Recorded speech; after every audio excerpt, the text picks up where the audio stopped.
ओम नमो भगवते वासुदेवाय. ओम श्री परमात्मने नमः. अध्याय 19. ज्ञान, भक्ती आणि यम नियमादी साधनांचे वर्णन. श्री भगवान म्हणतात, फक्त तर्कावर अवलंबून न राहता ज्याने उपनिषदादी शास्त्रांचे ज्ञान प्राप्त करून आत्मसाक्षात्कार करून घेतला आहे, त्याने हे विश्व ही केवळ माझ्यावर भासणारी माया आहे हे जाणून नंतर ते ज्ञानसुद्धा माझ्यातच सोडून द्यावे. ज्ञानी पुरुषाचे ध्येय, फळ, त्याच्या प्राप्तीचे साधन, स्वर्ग आणि मोक्ष सुद्धा मीच आहे. माझ्याशिवाय दुसऱ्या कोणत्याही पदार्थांवर तो प्रेम करीत नाही. ज्ञान आणि विज्ञानाने संपन्न असलेले सिद्ध पुरुषच माझ्या खऱ्या स्वरूपाला जाणतात. म्हणून ज्ञानी मला सर्वापेक्षा अधिक प्रिय आहे. ज्ञानी पुरुष ज्ञानाने मला आपल्या अंतःकरणात धारण करतो. ज्ञानाच्या एका अंशाने सुद्धा जी सिद्धी मिळू शकते ती तपश्चर्या, तीर्थयात्रा, जपजाप, दान किंवा अन्य कोणत्याही पवित्र क्रियांनी पूर्णपणे मिळत नाही. म्हणून उद्धवा, तू ज्ञानसहित आत्मस्वरूपाला जाणून घे आणि नंतर ज्ञान विज्ञानाने संपन्न होऊन भक्तिभावाने माझे भजन कर. मुनींनी ज्ञान विज्ञान रूप यज्ञाने आपल्याच अंतःकरणात असलेल्या सर्व यज्ञांचा अधिपती अशा मला उद्देशून यज्ञ करून परमसिद्धी मिळवली आहे. हे उद्धवा, देह, इंद्रिय व देवता यांचा समुदाय असलेले हे शरीर केवळ माया आहे. याचाच तू आश्रय घेतला आहेस. हे आधी व शेवटी नसून मध्येच असते. जन्म इत्यादी 6 विकार सुद्धा याचेच असतात. जे आधी असत नाही, शेवटी असत नाही, ते मध्येही असत नाही, अशा या शरीराशी तुझा काय संबंध आहे? उद्धव म्हणाला, हे विश्वेश्वरा, हे विश्वमूर्ती, आपण विशुद्ध, विपुल आणि सनातन तसेच वैराग्याने विज्ञानाने युक्त अशा ज्ञानाचे वर्णन केले. आता महापुरुष जे समजून घेण्याचा प्रयत्न करतात त्या भक्तियोगाविषयी मला सांगावे. हे प्रभू, या घोर संसार मार्गावर मी तिन्ही तापांनी होरपळून अत्यंत दुःखी झालो आहे. अशावेळी आपल्या छत्रासारख्या चरण कमलांना शरण जाण्याशिवाय दुसरा कोणताही उपाय मला दिसत नाही. कारण आपले हे चरण कमलच अमृताचा वर्षाव करून शरणागतांना अभय देणारे आहेत. हे महानुभाव, मी या संसाररूप विहिरीत क्षुद्र विषयरूप पाण्याने सुखोपभोगरूप तहान भागवण्यासाठी आलो व त्यामध्ये पडलो. तिथेच कालरूपी सर्पाने मला दंश केला. आता आपणच कृपा करून याला वर काढा आणि याला मुक्त करणाऱ्या आपल्या अमृतवाणीने ओले चिंब करून टाका. श्रीकृष्ण म्हणाले, असेच हे पूर्वी अजातशत्रू युधिष्ठिराने धार्मिक शिरोमणी भीष्मांना विचारले होते. त्यावेळी आम्ही सर्वजण तिथे उपस्थित होतो. भारतीय युद्ध संपल्यानंतर धर्मराज आपल्या आप्तेष्टांच्या संहाराने शोकविव्हळ झाला होता. तेव्हा त्याने भीष्माकडून पुष्कळ धर्मांचे विवरण ऐकल्यानंतर मोक्षाच्या साधनासंबंधी प्रश्न विचारला होता. त्यावेळी भीष्मांच्या तोंडून ऐकलेले धर्म मी तुला सांगतो. ते ज्ञान, वैराग्य, विज्ञान, श्रद्धा आणि भक्तीने परिपूर्ण आहेत. उद्धवा, ज्या ज्ञानाने प्रकृती, पुरुष, महतत्व, अहंकार आणि पंचतन्मात्रा ही 9, 5 ज्ञानेंद्रिये, 5 कर्मेंद्रिये आणि 1 मन ही 11, 5 महाभूती आणि 3 गुण ही 8, अशी ही एकूण 28 तत्वेच सर्व कार्यामध्ये आहेत. तसेच या सर्वांमध्ये एकच परमात्मतत्व व्यापून आहे असे पाहिले जाते. तेच परोक्ष ज्ञान होय, हे माझे निश्चित मत आहे. ही 28 तत्वे न पाहता त्यात व्यापून असलेले एक परमात्मतत्वच अनुभवणे याला विज्ञान म्हणजे साक्षात्कार म्हणतात. तसेच त्याच तत्वापासून त्रिगुणात्मक पदार्थांची उत्पत्ती, स्थिती व लय होतात हे जाणावे. अशा प्रकारे जे परमात्मतत्व सुरुवातीला आणि शेवटी असते तेच एका कार्यातून दुसऱ्या कार्यात अनुष्ठित होत राहते आणि प्रलयकाली उत्पन्न झालेले सर्व आपल्यामध्ये विलीन करून घेतल्यानंतर शेवटी जे शिल्लक राहते तेच सततत्व होय. वेद, प्रत्यक्ष, इतिहास आणि अनुमान या 4ही प्रमाणांनी भेदबुद्धीचे अस्तित्व सिद्ध होत नाही. म्हणून विवेकी पुरुष भेदबुद्धीचा त्याग करतो.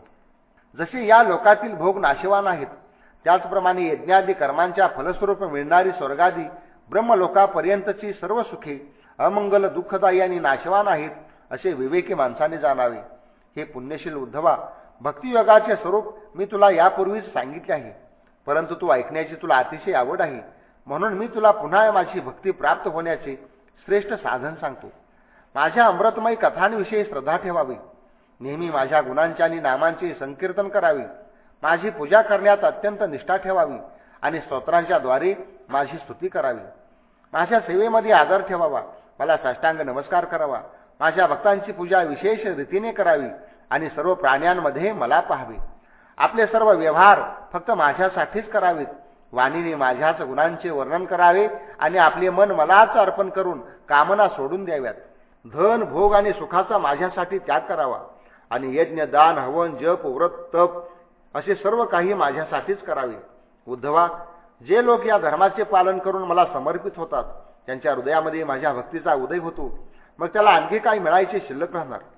धर्माचे अशा प्रकारे पालन करण्याने चित्तामध्ये सत्वगुणाची वृद्धी होते आणि ते शांत होऊन आत्मचिंतन करू लागते.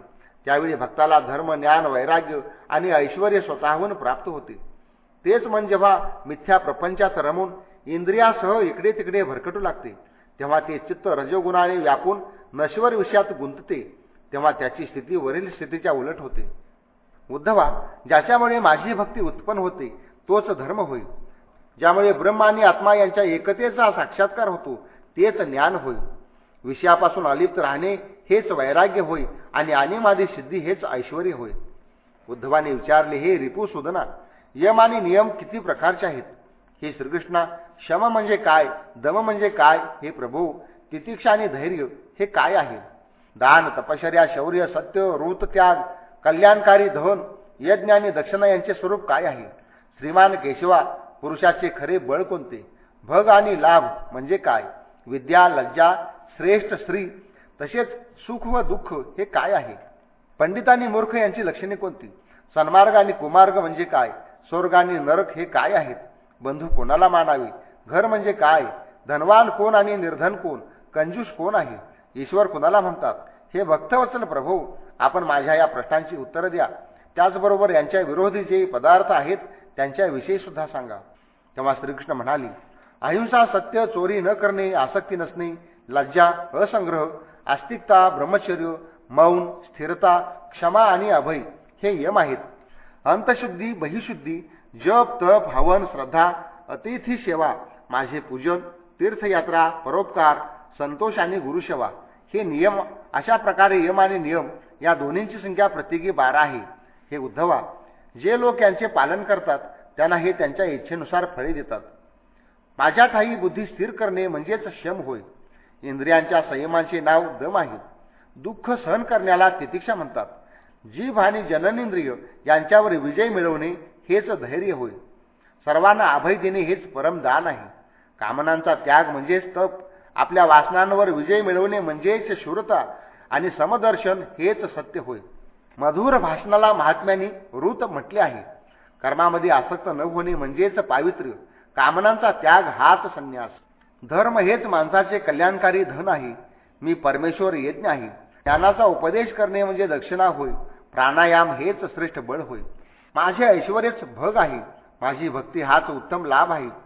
जिच्यामुळे ब्रह्म आणि आत्मा यातील भेद नाहीसा होतो तीच खरी विद्या समजावी. पाप करण्याची घृणा वाटणे याचेच नाव लज्जा असे आहे. निरपेक्षता इत्यादी गुण स्त्री होय. सुख दुःखाच्या पलीकडे जाणे म्हणजे सुख.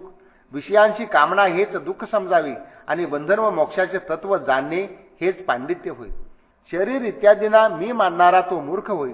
माझी प्राप्ती करून देतो तोच खरा मार्ग होय. चित्ताची बहिर्मुक्त हाच कुमार्ग होय. सत्वगुणाची वृद्धी म्हणजेच स्वर्ग आणि सख्या, तमोगुणाची वृद्धीच नरक होय. गुरुच खरा बंधू होय आणि तो गुरु मी आहे. हे मनुष्य शरीर हेच खरे घर आहे. असेच जो गुणांनी संपन्न आहे तोच धनवान समजावा. जो असंतुष्ट असतो तो दरिद्री होय. इंद्रिय ताब्यात नसलेला तो कृपण होय. ज्याची चित्तवृत्ती विषयांमध्ये आसक्त नाही तोच ईश्वर. याच्या उलट जो विषयांमध्ये आसक्त तोच असमर्थ. उद्धवा, तू जितके प्रश्न विचारले होतेस त्या सर्वांची मी उत्तरे दिली. गुण आणि दोषांची वेगवेगळी लक्षणे मी तुला किती म्हणून सांगू? सगळ्यांचा सारांश एवढाच की गुण आणि दोष पाहत राहणे हाच सर्वात मोठा दोष आहे आणि गुणदोषाकडे दृष्टी न देणे हाच सर्वात मोठा गुण आहे. या ठिकाणी 19वा अध्याय समाप्त झाला. भगवान श्रीकृष्णार्पण वस्तू.